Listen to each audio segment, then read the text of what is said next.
আসসালামু আলাইকুম। কেমন আছেন? আশা করি সবাই খুব ভালো আছেন। রোজিস মোটিভেশনে আপনাদের আরেকবার স্বাগতম। আমাদের এখন জিলহজ মাস চলছে। সামনে আমাদের ঈদুল আজহা। তো এই ফজিলতপূর্ণ এই মাসটির ১ম দশক আমাদের জন্য খুবই গুরুত্বপূর্ণ। এ সময় আমরা আমাদের যে ইবাদত আমরা যা করি, যেমন ৫ ওয়াক্ত সালাত যা আমরা আদায় করি সেটা আরো মনোযোগ সহকারে আদায় করতে পারি। এবং রাতে আমরা তাহাজ্জুদের সালাত আদায় করতে পারি। আমরা বিভিন্ন জিকির গুলো আছে ওগুলো সবসময় আমরা মুখে আ করতে পারি। জিকির গুলা করতে পারি। জিকির দিয়ে আমাদের মুখকে সবসময় ভিজিয়ে রাখতে পারি। তো বিভিন্ন আছে যেমন ১ম এ হচ্ছে দুরূদ সাল্লাল্লাহু আলাইহি ওয়াসাল্লাম এই দুরূদটি আমরা পড়তে পারি। এছাড়া সুবহানাল্লাহ, আলহামদুলিল্লাহ, আল্লাহু আকবার, লা ইলাহা ইল্লাল্লাহ এই সুন্দর, সুন্দর এই তাসবিহগুলো আমরা তিলাওয়াত করতে পারি। এছাড়া বিভিন্ন আ আস্তাগফিরুল্লাহ যেমন ইস্তিগফারুল্লাহ, ইস্তেগফার, তার মধ্যে সাইয়্যিদুল ইস্তেগফার সর্বশ্রেষ্ঠ। এটা আমরা সবসময় বলতে পারি। সকাল সন্ধ্যায় এই আ তাসবিহগুলো আমরা সবসময় মুখে বলতে পারি। এছাড়া রাতে যারা তাহাজ্জুদের সালাত পড়তে চান তারা পড়ে আল্লাহর কাছে সবকিছু আপনারা চাইতে পারেন।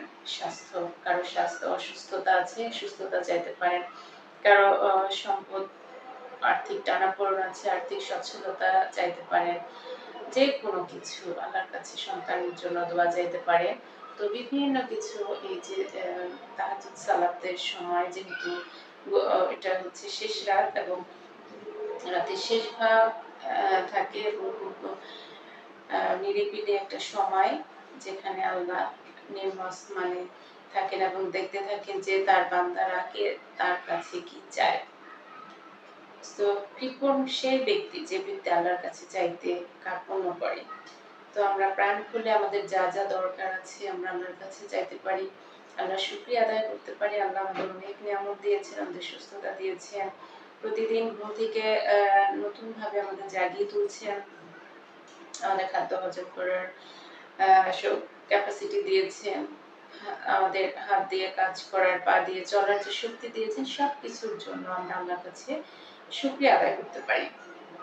তো এই ফজিলতপূর্ণ এই যে আ জিলহজ মাস এখানে আমরা ভালো একটা মানসিকতা নিয়ে সবসময় থাকতে পারি। মুখে আমাদের একটা হাসি থাকতে পারে। আমরা মানুষকে ভালো দৃষ্টিতে আমাদের দৃষ্টিভঙ্গিটা চেঞ্জ করতে হবে। আমরা একটা ভালো দৃষ্টি দিয়ে আমরা সবকিছু সুন্দরভাবে দেখার চেষ্টা করতে পারি। ভালো দৃষ্টিভঙ্গি, পজিটিভ দৃষ্টিভঙ্গি দিয়ে সবকিছু দেখার একটা প্র্যাকটিস করতে, করতে একসময় কিন্তু এটা আমাদের অভ্যাসে পরিণত হবে।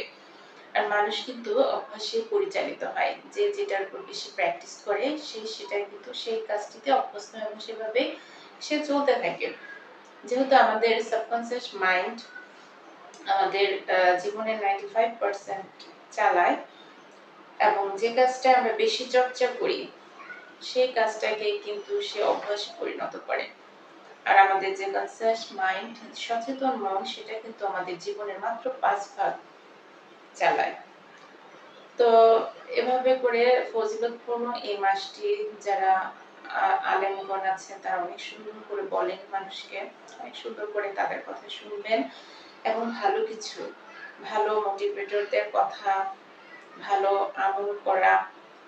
আর এছাড়া আমাদের সর্বশ্রেষ্ঠ আসমানি কিতাব যে পবিত্র আল কোরআন আমরা সেটা বুঝে আমরা তেলাওয়াত করতে পারি, আমরা বাংলা অর্থ নিয়ে চিন্তা করতে পারি। আমরা এই সম্পর্কে বিস্তারিত অন্যদের সাথে আলাপ আলোচনা করতে পারি। তো এই আমরা এছাড়া রোজা সোমবার এবং বৃহস্পতিবার এবং আরাফাতের দিনের রোজাগুলো আমরা রাখতে পারি। তো যখন বরকতপূর্ণ ফজিলতপূর্ণ সময় তখন কিন্তু যে কোনো ইবাদতেই সওয়াব কিন্তু অনেক গুণ বেড়ে যায়। আমরা খারাপ কাজ থেকে, মিথ্যা বলা থেকে আমরা মুখকে হেফাজত করব। আমরা মুখ দিয়ে ভালো কথা, সুন্দর কথা বলবো। আমরা চোখ দিয়ে ভালো কিছু দেখবো। আমরা ভালো কিছু চিন্তা করব। তো এইভাবে করে কিন্তু আমরা এই ১০ টা দিন জিলহজের এই ১০ টা দিন আমরা খুব ভালোভাবে অতিবাহিত করতে পারি। আমাদের যেহেতু আমরা মুসলিম, আমাদের দুটি ঈদ, একটা হচ্ছে ঈদ উল ফিতর, তার আগে আমরা ৩০ দিন রমজানের রোজা রাখতে হয়, তারপরে আমরা ঈদ উল ফিতর উদযাপন করি। তেমনি ঈদ উল আজহা হচ্ছে আমাদের অন্যতম আরেকটি ঈদ, যেখানে তার আগে ১০ দিন আমরা যদি সুন্দরভাবে ইবাদত বন্দেগী করে কাটাতে পারি, তাহলে সেই ঈদটা কিন্তু আমাদের কাছে খুবই এনজয়েবল এবং খুবই আনন্দপূর্ণ একটি হবে। যেহেতু ঈদ উল আজহার সময় সবাই পশু কোরবানি, প্রথমে মাথায় আসে পশু কোরবানি, পশুর হাট, পশু কিনবে, এইগুলা নিয়ে সাধারণত মানুষ ব্যস্ত থাকে। এই আমলগুলোর দিকে অনেকেই কিন্তু দৃষ্টি দেয় না। এই আমলগুলো করলে আমার কাছে তার ঈদটা আরো বেশি আনন্দপূর্ণ হবে এবং যাদের স্বাস্থ্যগত ত্রুটি আছে তারাও সুস্বাস্থ্যের জন্য দোয়া করতে পারে। যারা টাকার অভাবে কোরবানি দিতে পারছে না, তাদের সামর্থ্য নেই, যাদের সামর্থ্য নেই তারাও আল্লাহর কাছে কিন্তু এই সামর্থ্য হওয়ার জন্য সাহায্য চাইতে পারে। তো যেভাবে হোক, যার যে ধরনের সমস্যা, যার পরিবারে যে ধরনের পরিস্থিতি, যে ধরনের সমস্যা তার সামনে আসুক না কেন, এই সময় কিন্তু এই ভালো সময় আমরা ইবাদত বন্দেগীর মাধ্যমে আল্লাহর কাছে কিন্তু চাইতে পারি তা। যে কোনো কিছু আল্লাহর কাছ থেকে নিতে হলে কিন্তু আমাদের পরিশ্রম করতে হবে। আমরা গভীর মনোযোগ সহকারে সালাত আদায় করব, রোজাগুলো রাখবো এবং একটা সুন্দর মন মানসিকতার সাথে আমরা সব সময় থাকবো। মুখে সব সময় জিকির থাকবে, ভালো চিন্তা থাকবে। আমরা মোবাইলে, যেহেতু এখন মোবাইলের যুগ, ইন্টারনেটের যুগ, তো আমরা ভালো কিছু দেখবো, ভালো কিছুর সাথে কানেক্টেড হব, ভালো কিছু নিয়ে মানুষের সাথে আলাপ আলোচনা করবো।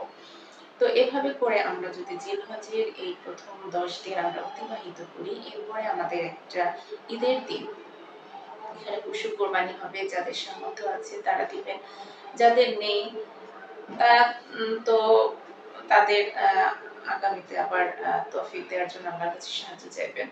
তো এই কোরবানির করা, এটা শুধু নিজেই খাওয়া না, তার আত্মীয়-স্বজন, পরিবার, তার পাড়া প্রতিবেশী, গরিব দুস্থ সবারই অধিকার আছে এখানে। তো সবার সাথে ঈদের এই আনন্দ উপভোগ করে, সবার সাথে একটা সুন্দর সম্পর্ক স্থাপন করে করাটাই হচ্ছে আমাদের ঈদের মূল লক্ষ্য হওয়া উচিত। তো ভালো থাকবেন সবাই, সুস্থ থাকবেন। আপনাদের আমাদের ঈদ সকলের খুব ভালো কাটুক, সবাই সুস্থতার সাথে ঈদ উদযাপন করুন। সে পর্যন্ত সবাই ভালো থাকবেন। আসসালামু আলাইকুম।